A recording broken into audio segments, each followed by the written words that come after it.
Bapa di surga, pencipta, pemelihara, dan penebus hidup kami.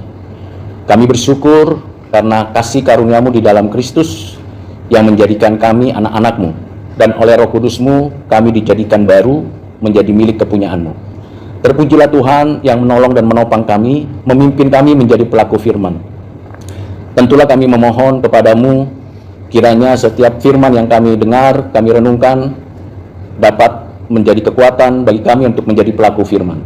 Roh Kudusmu memberi pencerahan kepada kami, baik hati pikiran kami, dan yang memberi kekuatan supaya kami menjadi saksi-saksi firman. Bapa, pada pagi hari ini kami mau merenungkan sebagian dari firman-Mu. Kiranya Engkau tuntun penjelasan hamba-Mu yang terbatas, dan kami sekalian bersama-sama yang mendengarkan, bersama-sama berakar, bertumbuh, berbuah di dalam kebenaran-Mu, dan sungguh-sungguh menjadi orang-orang yang takut akan Tuhan dalam kehidupan kami sehari-hari. Pimpin penjelasan, renungan, devosi pagi hari ini dari awal sampai akhir. Hanya di dalam nama Tuhan Yesus Kristus kami berdoa, kami bersyukur. Amin. Firman Tuhan yang kita akan renungkan merupakan lanjutan dari bagian dari khotbah di bukit. Saya mengambil satu bagian dari ayat firman Tuhan dari Injil Matius pasal 5 ayat 17 sampai 20. Kalau sudah kita mendapatkannya, mari kita bergantian membacanya. Bagi yang tanggal lahirnya ganjil, membaca ayat-ayat ganjil. Bagi yang tanggal lahirnya genap, membaca ayat-ayat genap dari ayat 17 sampai 20.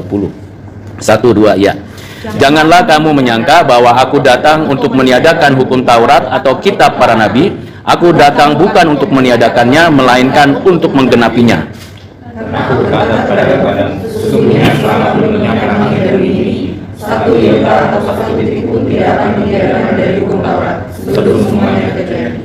Karena itu, siapa yang meniadakan salah satu perintah hukum Taurat, sekalipun yang paling kecil, dan mengajarkannya demikian kepada orang lain, ia akan menduduki tempat yang paling rendah di dalam kerajaan surga. Tetapi siapa yang melakukan dan mengajarkan segala perintah hukum Taurat, ia akan menduduki tempat yang tinggi dalam kerajaan surga. Maka aku berkata padamu, jika hidup keagamaan tidak lebih besar daripada hidup keagamaan ahli Taurat dan orang-orang Farisi, sesungguhnya kamu tidak akan masuk ke dalam kerajaan surga. Ya, demikian firman Tuhan yang berbahagia kita yang menyimpannya dan melakukannya. Ibu bapak yang kasih dalam Kristus, dalam persiapan pelayanannya, Tuhan Yesus menanti waktu yang tepat, usia 30 tahun. Dan sebelumnya dia menerima baptisan Yohanes Pembaptis atas kehendak Tuhan, lalu diuji atas pimpinan Roh Kudus, lalu kemudian setelah itu dia menyatakan, bertobatlah sebab kerajaan surga sudah dekat. Dan proklamasi ini ada di antara orang-orang Israel pada zaman itu. Bertobatlah sebab kerajaan Allah sudah dekat. Selanjutnya, Tuhan Yesus memilih murid-muridnya sendiri. Seperti kebiasaan para rabi memilih murid. Jadi bukan murid yang cari guru, tapi guru yang cari murid. Sehingga ada satu kedekatan di dalam proses pemuridan itu. Dan bersyukurnya semuanya dinyatakan Tuhan dengan terang benderang. Siapa murid-murid yang dijadikannya rasul, dan siapa murid-murid yang mengikutinya dalam pelayanannya sampai nanti kenaikannya, sampai nanti kedatangan Kristus kembali. Di dalam perjalanan pelayanannya, Tuhan Yesus keliling dari satu tempat ke tempat, dari satu desa ke desa, mengajarkan tentang kerajaan surga. Jadi tema besar dari apa yang dinyatakan Tuhan Yesus kepada manusia adalah hal kerajaan surga. Nah, di dalam pengajarannya itu, yang menarik adalah tidak hanya berhenti di bait Allah atau di sinagog. Kita tahu dua tempat ini sangat unik bagi orang Israel. Tentu kita sudah tahu bagaimana proses perjalanan adanya bait Allah, mulai dari apa yang ditentukan Tuhan kepada Daud dilaksanakan Salomo, kemudian hancur pada tahun 586, kemudian direnovasi lagi oleh Imam Ezra, kemudian diperkecil lagi sampai akhirnya Imam Ezra atas hikmat dari Tuhan mendirikan sinagog-sinagog. Dari sinagog-sinagog ini muncullah dua kelompok besar, Hillel dan Shammai. Itulah yang akhirnya menjadi orang-orang ahli Taurat yang menduduki sinagog untuk mengajarkan perjanjian lama.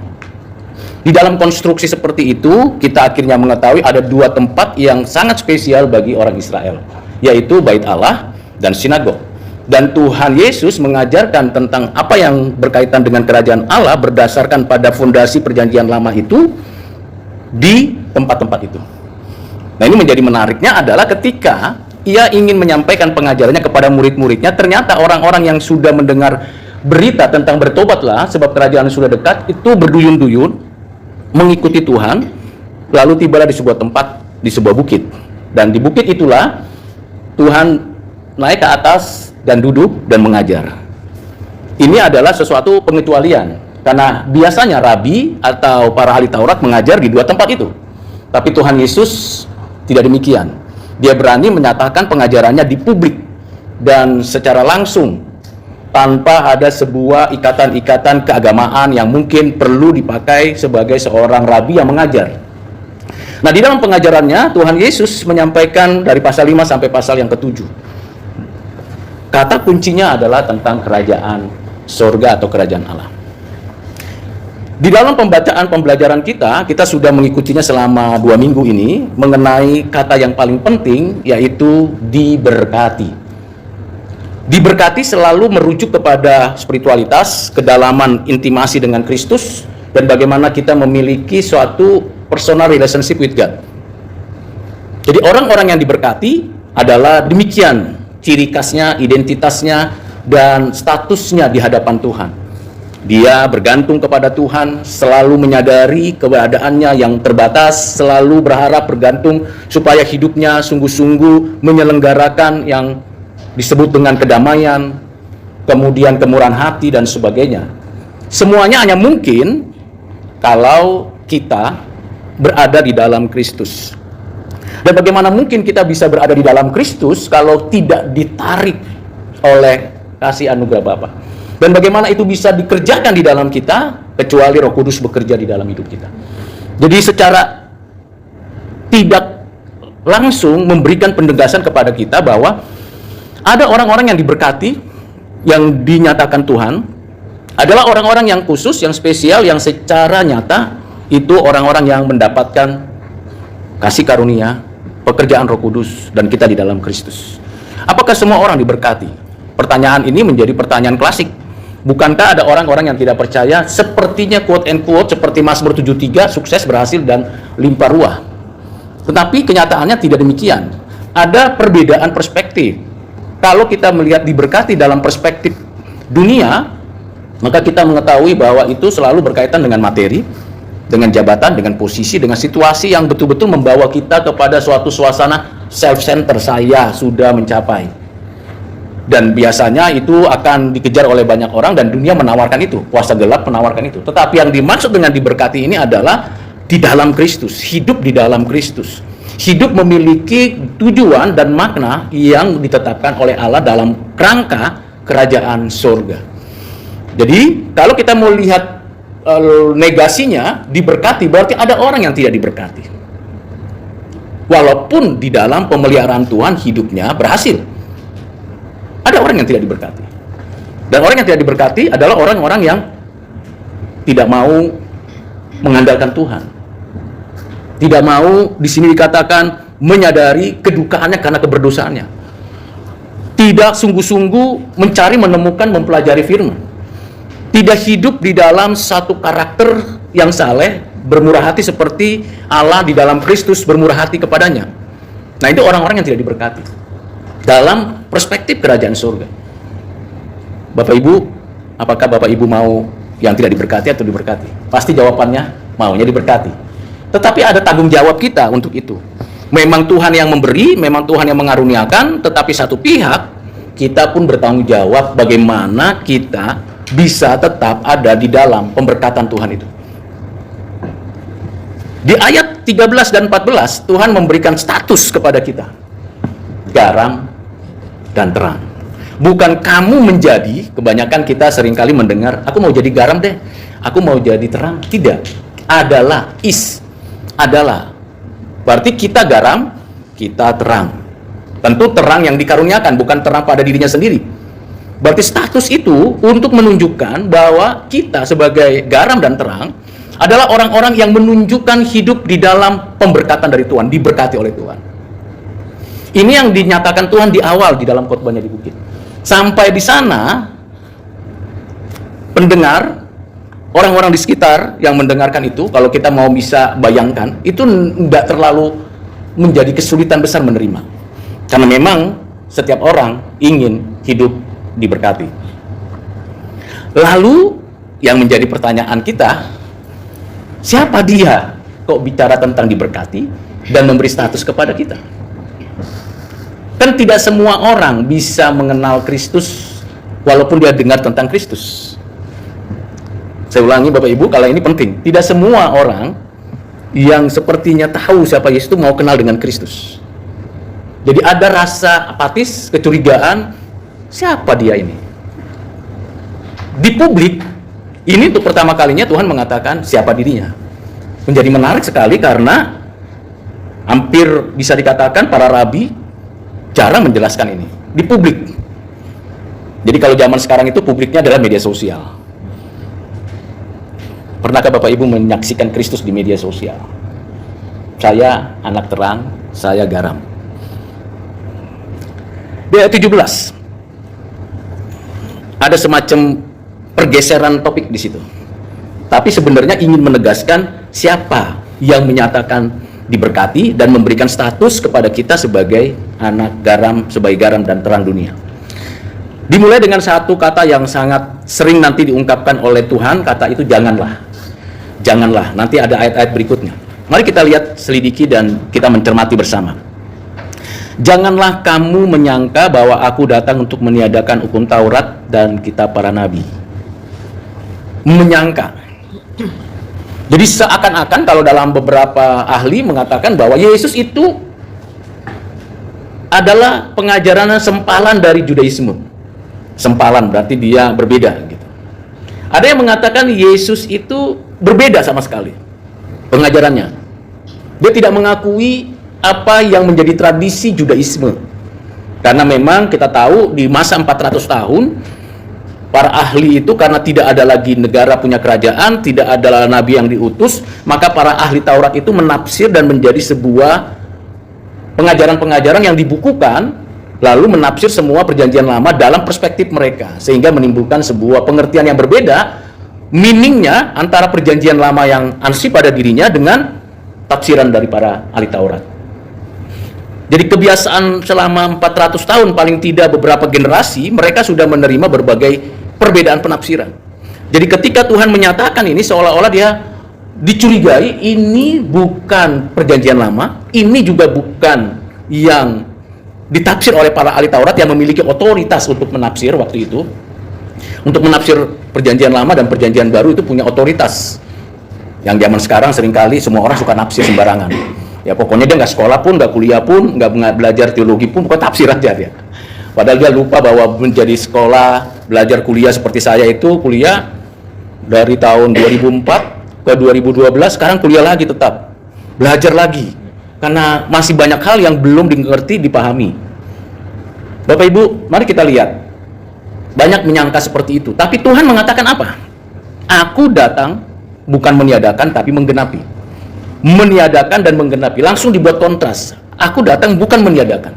Tapi rujukannya bukan pada tafsiran perjanjian lama yang dibuat oleh para ahli Taurat, tetapi rujukannya pada perjanjian lama, itu tanah.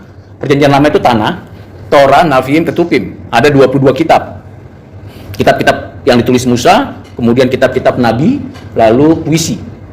Nah, seluruh kitab-kitab perjanjian lama itu fondasinya adalah kitab-kitab Taurat, yaitu Kejadian, Keluaran, Bilangan, Imamat, Ulangan. Nah, itu nanti kitab-kitab nabi-nabi merupakan refleksi penjelasan, pemaparan, dan penerapan dari 5 kitab Torah ini. Itu sebabnya dia katakan, Tuhan katakan, aku datang bukan meniadakan itu dan kitab-kitab para nabi, tapi menggenapinya. Bagaimana menggenapi? Begitu banyak, begitu detail, begitu rinci. Bagaimana Tuhan bisa menggenapi? Karena dalam perjanjian lama tidak ditemukan satu orang pun yang sempurna menggenapi hukum Taurat.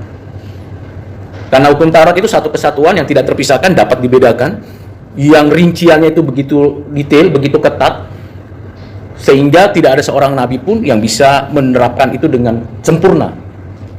Bagaimana Tuhan dengan klaimnya ini, bahwa nggak ada yang lain, aku datang untuk menggenapinya. Menggenapi dalam konstruksi seperti apa? Ini merujuk kepada kemesiasannya, tapi merujuk kepada apa yang dinyatakan di dalam Kejadian pasal 3 ayat 15, Kejadian pasal yang 49 ayat 10, Kejadian pasal 12 ayat 1, 2, 3 dan seterusnya, dan kitab-kitab yang dinyatakan oleh Musa dan para nabi. Paling tidak, kalau kita mau garis besarkan, penggenapannya yang pertama berkaitan dengan hubungannya dengan Tuhan. Bagaimana Kristus menjadikan dirinya berdasarkan ketetapan Allah sebagai korban persembahan, sebagai penebus, sehingga semua yang di dalam konstruksi perjanjian lama, kalau ada pengampunan, kalau ada kesalahan kita meminta kepada Tuhan melalui para imam, itu hanya mungkin terjadi kalau ada korban, dan korbannya berulang-ulang setahun demi setahun dan seterusnya. Tetapi di dalam Kristus semuanya dipenuhkan, digenapi, selesai. Hal yang kedua adalah berkaitan dengan hubungan dengan sesama. Nanti Tuhan mengatakan kepada kita bahwa kasihlah Allahmu dan kasihlah sesamamu, menjadi satu konstruksi dari spiritualitas kita sebagai orang percaya. Bahwa kita itu sebagai orang percaya seperti Kristus menyelenggarakan pelayanannya berdasarkan kehendak Bapa dan mengerjakannya di dalam pelayanannya kepada manusia. Jadi di sana semua ketentuan hukum Taurat mengenai hubungan dengan sesama digenapinya dengan baik. Begitu juga dengan bagaimana menata dan mengatur kehidupan di dalam pengelolaan sumber daya alam ini. Bagaimana kita bekerja, bagaimana kita mengatur diri untuk kita bisa menggenapi apa yang diperintahkan Tuhan di dalam hukum Taurat, yaitu membangun hubungan kita dengan alam dengan mengelolanya, memeliharanya. Nah, ketentuan-ketentuan hukum Taurat yang sangat detail dan dapat disimpulkan itu, dijelaskan itu, kata kuncinya adalah hubungan kita dengan Tuhan dikembalikan oleh Kristus. Dikembalikan oleh Kristus, dinyatakan oleh Kristus, dan dia adalah bukan menyatakan hanya sebagai mediator, tetapi dia Mesias yang menggenapi semuanya. Itu sebabnya Tuhan mengatakan, kalau kamu menyangka aku datang meniadakan, aku datang bukan untuk meniadakan, tapi menggenapinya. Ini kan sesuatu, kalau kita katakan dalam konteks kita, mungkin kalau kita dengar saat itu, arogan sekali orang ini. Umurnya baru 30 tahun. Biasanya di dalam perjalanan sebagai seorang rabi menuju orang ahli, itu umur 50 tahun baru oke ngomong begitu. Tapi umur 30 tahun bicara seperti itu. Ini kan seperti orang yang nggak tahu diri, kira-kira begitu. Maka C.S. Lewis bilang, ini Yesus orang gila atau sebenarnya dia schizophrenia, atau dia sebenarnya pemberontak, atau apanya. Berani sekali dia bicara begitu, arogan sekali. Kalau Bapak Ibu ngelihat saya dan saya mengatakan saya tahu semuanya ini, saya bisa jelaskan ini, dan saya bisa ngerti hukum fisika, kimia, biologi semuanya secara utuh, kalkulus dan segala macam, statistik saya jelaskan semuanya, prinsip-prinsipnya, pasti orang bilang ini gila. Nggak mungkin lah. Nabi-nabi saja jelas nggak mungkin, tapi dia berani berkata begitu, berarti ada otoritas yang tak terbantahkan pada diri Yesus sebagai Tuhan dan Juru Selamat kita. Tidak berhenti di situ Bapak Ibu. Ini kan proklamasi tentang dirinya. Aku datang untuk menggenapi, bukan meniadakan. Dengan kata lain, kalau kita mau cermati lagi, berarti Tuhan dalam pengajarannya tidak pernah tidak memakai firman Tuhan. Tuhan dalam pengajarannya tidak pernah mengabaikan firman Tuhan. Jadi fondasinya dia adalah firman Tuhan. Alkitab, perjanjian lama. Dia tidak mengajar banyak orang dengan perspektif yang waktu itu mungkin pengaruh filsafat Yunani, mungkin juga pengaruh kekuasaan Romawi, atau klinik-klinik di dalam masyarakat Judaisme. Atau dia mengajarkan berdasarkan tafsiran para ahli Taurat. Tidak. Menggenapi itu berarti dia juga menghidupi, mengajarkan berdasarkan firman Tuhan. Nah, pertanyaannya bagi kita dengan begitu, apakah selama ini kita mendengarkan khotbah pengajaran dari firman Tuhan? Tuhan Yesus sendiri mengajarkan dengan cara yang sangat simpel. Kembali kepada firman, firman itu dijelaskan, lalu kemudian diterapkan dalam konteks kita masing-masing, dalam pergumulan kita masing-masing. Jadi tidak ada istilah eise gese. Apa itu exegese? Saya punya konsep, saya punya prinsip, saya punya pengertian dari pengalaman, pengetahuan, keyakinan saya bergaul dengan orang tua, keluarga, teman, dan sebagainya, dengan pergaulan-pergaulan dengan orang-orang yang cerdas dan pintar di sana, melalui pembacaan buku, lalu saya punya beberapa konsep. Kalau exegese berarti segala konsep saya mau membacanya berdasarkan ini. Lalu kemudian saya akan, tidak cocok dengan konsep saya, skip, cocok, ambil. Itu exegese. Tidak demikian Tuhan Yesus. Dia exegese. Dari dalam, pengajaran ini diambil, kemudian ditemukan meaningnya, diterapkan. Nanti Bapak Ibu akan baca dari ayat 21 sampai pasal berikutnya. Akan temukan exegese-nya Yesus dari tafsiran yang sesungguhnya, dan kontras, antitesis atau antitesisnya dari antitesisnya ahli-ahli Taurat. Contoh misalnya, kamu telah mendengar yang difirmankan kepada nenek moyang kita, jangan membunuh, siapa yang membunuh harus dihukum. Itu antitesis dari antitesisnya Alkitab, Perjanjian Lama. Lalu di ayat 21, 22, tetapi aku berkata kepadamu. Itu antitesisnya, antitesis Yesus, sintesa namanya. Jadi kita bisa lihat bagaimana Tuhan mengatakan penggenapannya itu. Nah, bagaimana dengan kita? Itu sebabnya biarkan Alkitab menafsir Alkitab itu sendiri. Scripture, interpret Scripture. Itulah prinsip, salah satu hal yang penting di dalam teologi reform. Jadi Bapak Ibu, hal ini sangat tidak mudah. Karena itu, orang yang tidak punya otoritas menafsir Alkitab, harap tidak mengajar Alkitab. Sama seperti saya. Saya kalau tidak punya otoritas mengajar fisika, karena saya tidak studi tentang fisika. Memalukan sekali kan?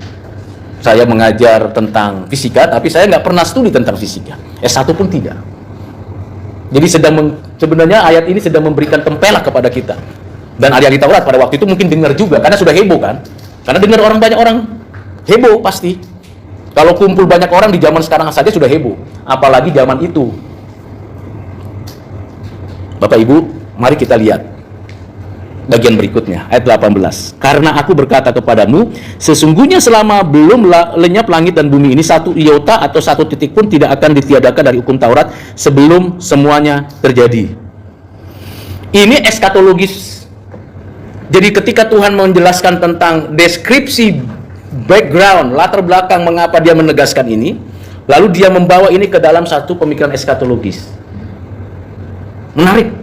Yesus itu bukan hanya di dalam keadaannya sebagai manusia, tapi juga dalam keadaan sebagai anak Allah.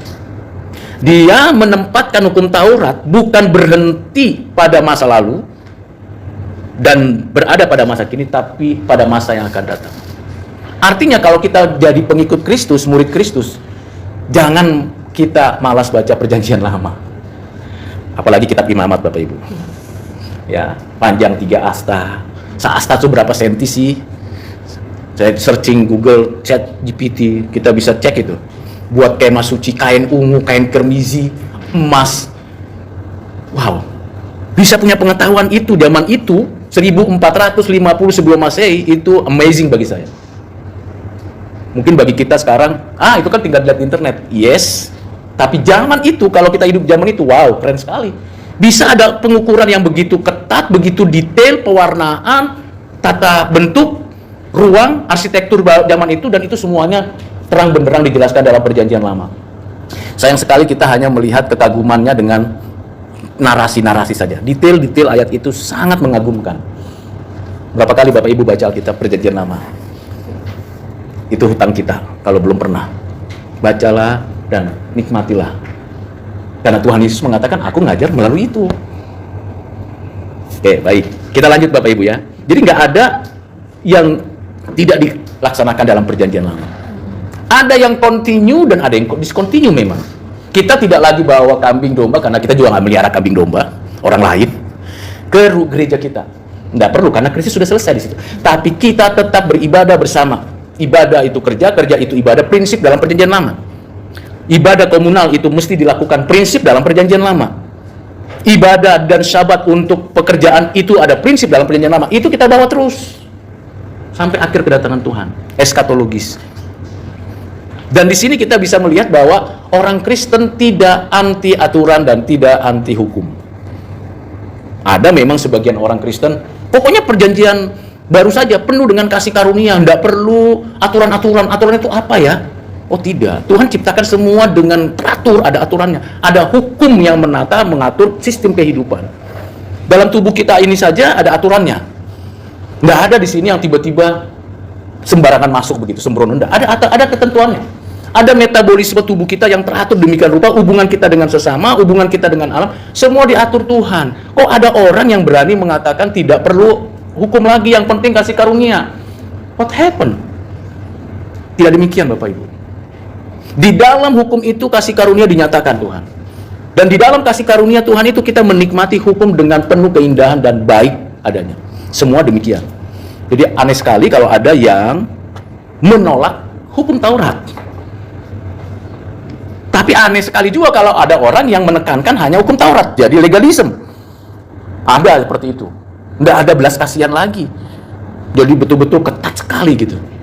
Kalau salah ya sudah langsung dihukum begitu. Tidak ada namanya sebuah ya semacam nasihat, kesempatan kedua, kesempatan berikutnya. Maka kita bersyukur ada SP1, SP2, SP3 kan. Kecuali kejahatan yang sangat tidak bisa lagi ditolerir oleh hukum pidana dan perdata negara.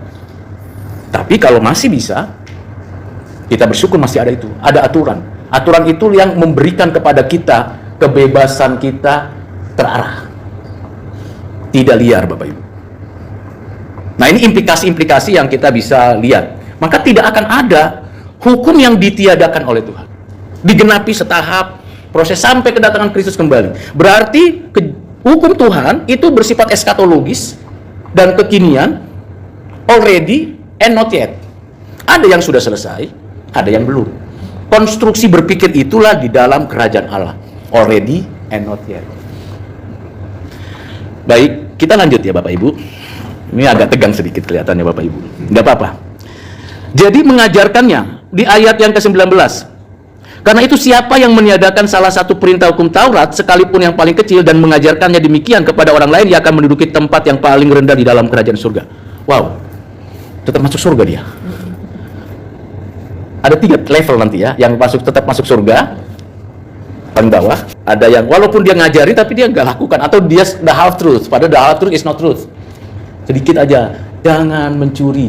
Nggak apa-apa kalau sedikit-sedikit ngemplang pajak gitu ya. Nah orang-orang yang takut akan Tuhan, mungkin tanpa dia sengaja atau dengan konteks kondisi situasi, dia akhirnya melakukan hal yang jahat. Kalau dia mengajarkan tapi tidak melakukannya, Tuhan katakan orang itu tetap diterima Tuhan karena anugerah Tuhan, bukan karena perbuatannya, tapi tempatnya paling rendah. Yang kedua adalah orang yang diberikan apa? Diberikan kedudukan tinggi. Ada perbedaannya. Yang diberikan kedudukan tinggi melakukan baru mengajarkan. Coba Bapak Ibu lihat di ayat ini, menarik ya. Saya baca di bahasa Inggrisnya, saya cari di bahasa Yunaninya, saya pelajari di dalam beberapa terjemahan dan tafsiran. Itu bukan faktor salah ketik. Benar-benar itu pengertian kalau ada orang yang mengajarkan dan melakukannya, mengajarkannya tapi sedikit, setengah-setengah, sebagian-sebagian, tapi tidak melakukannya karena dia di dalam anugerah Tuhan, dia tetap ada sebagai warga kerajaan surga. Tapi dibalik, yaitu orang yang melakukan dan mengajarkan. Sebenarnya kita maunya di situ.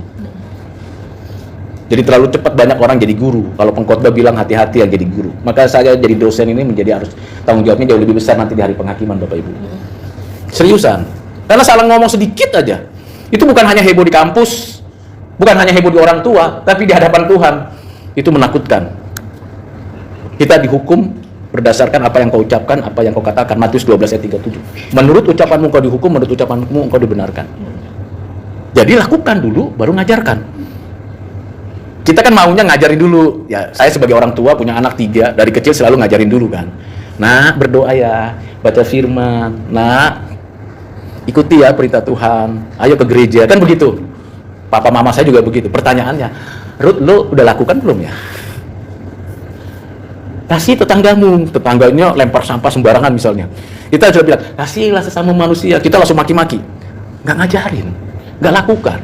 Bapak Ibu, pembalikan ini, perspektif ini menjadi sulit bagi kita. Apalagi sekarang banyak orang pintar kan. Banyak orang pintar. Kebanyakan no action talk only atau NATO. Tuhan mengatakan, lakukan, ajarkan. Learning by doing. Bukan ajarkan. Soal urusan lakukan, ya masing-masing lah. Kita bersyukur kalau di kampus atau di dalam kelas, saya mencoba untuk menerapkan model pengajaran Yesus ini. Ayo kita lakukan. Mulai ajak mahasiswa untuk doa, mulai ajak mahasiswa untuk baca sendiri firman, lalu terapkan. Misalnya sederhananya, mengenal tentang ciptaan Allah. Saya minta mahasiswa saya untuk tanam pohon di rumahnya masing-masing. Yang selama ini mereka nggak mengerti tanam pohon itu gimana. Yang ditanam tahu Bapak Ibu apa? Itu dia beli bijinya, beli biji yang di itu bibitnya tanam gitu. Saya bilang tanam pohon bukan itu. Sampai kapan kamu tumbuh di situ, kamu lihat perkembangannya. Saya minta tanam pohon. Jadi asli pohon Pak, ya asli. Tujuannya apa? Baru setelah tanam mereka pohon, mereka buat video, lalu saya katakan coba kamu refleksikan. Lalu mereka tanya, tujuannya apa ya Pak? Baru saya jelasin. Bapak Ibu, di dalam zaman sekarang itu yang diperlukan juga teladan. Sangat sulit teladan dari orang tua, teladan jadi dosen, teladan jadi hamba Tuhan, itu sangat tidak mudah. Tapi Tuhan meminta kita, kalau kamu mau posisimu diperkenan Tuhan, ayo lakukan. Bukan hanya sekedar ajarkan. Tetapi kalau melakukan aja tanpa mengajarkan juga tidak lengkap. Jadi ini adalah seperti sekeping uang logam yang ada sisi kanan dan sisi kirinya. Lakukan, ajarkan, lakukan, ajarkan, lakukan, ajarkan. Terus menerus. Kesimpulannya dari apa yang diajarkan Tuhan Yesus di ayat 20. Maka, kata Tuhan, aku berkata kepadamu, kepada kita masing-masing nih sekarang dalam konteks ini. Tuhan mengatakan kepada kita, jika hidup keagamaanmu tidak lebih benar, bukan tidak lebih baik, tidak lebih adil, keadilan yang benar. Di sini di kayu sune, righteousness, bisa diterjemahkan benar.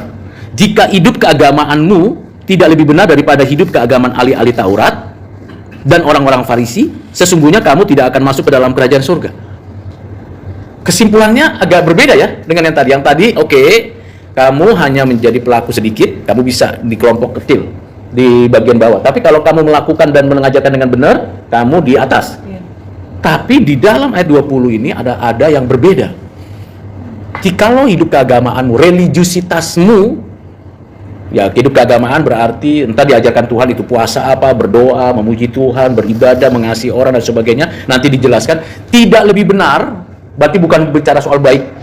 Karena benar mempengaruhi kebaikan, tapi baik menurut dunia belum tentu benar menurut Tuhan. Jadi benar dulu. Tidak lebih benar dari kehidupan orang-orang ahli Taurat, kamu gak masuk kerajaan surga. Pertama, kedua, ini kan para teoritis nih. Yang pertama, yang kedua. Yang satu cuman ngomongnya the hard truth, merasa diri sudah lakukan kok aku, tapi kecil-kecil. Udah melayani kamu sudah, ngapain jadi aser, kolektan, itu pun kalau disuruh perintah tugas kan. Nggak betul punya kerelaan. Udah pernah kamu melayani? Sudah, penginjilan ke sana, penginjilan sini, oke. Tapi ada kalimat Tuhan yang pernyataan Tuhan, firman Tuhan mengatakan, hidup keagamaanmu, religiusitasmu itu harus mengarah kepada spiritualitas. Jadi bukan religiusitas, spiritualitas. Jadi from your heart, dari hatimu ada satu kemajuan pengenalan akan Tuhan, dan ketika kita melakukan, menyatakan, mengajarkan itu dari hati dan bersyukur kepada Tuhan, bisa melakukan sedikit demi sedikit. Memang kita tidak akan pernah sempurna, tapi secara progresif ada di dalam hidup kita spiritualitas kita. Apa bedanya religiusitas dan spiritualitas? Religiusitas itu seperti ahli Taurat. Kita sudah lakukan ini dan ini dan ini dan ini dan ini, menjadi biasanya modal kepada Tuhan. Tuhan, aku udah lakukan, please berkati aku. Jadi saya bersifat antroposentris, saya diterima Tuhan karena perbuatan saya. Tetapi kalau spiritualitas tidak demikian. Saya diterima Tuhan dan Tuhan bekerja di dalam diri saya selalu mengerjakan, mau kerja apapun, di dalamnya saya berpusat kepada Kristus. Bukan berpusat pada diri saya. Saya terbatas, saya lemah, saya punya kekurangan. Jadi ketika saya mau bekerja, ketika saya mau menolong orang lain, ketika saya mau membawa damai, ketika saya mau bermurah hati, semuanya di dalam kekuatan pertolongan dari Tuhan.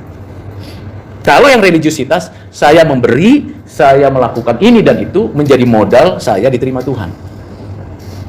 Jadi ada perbedaannya Bapak Ibu. Yang mana Bapak Ibu sering lakukan? Yang saya sering lakukan.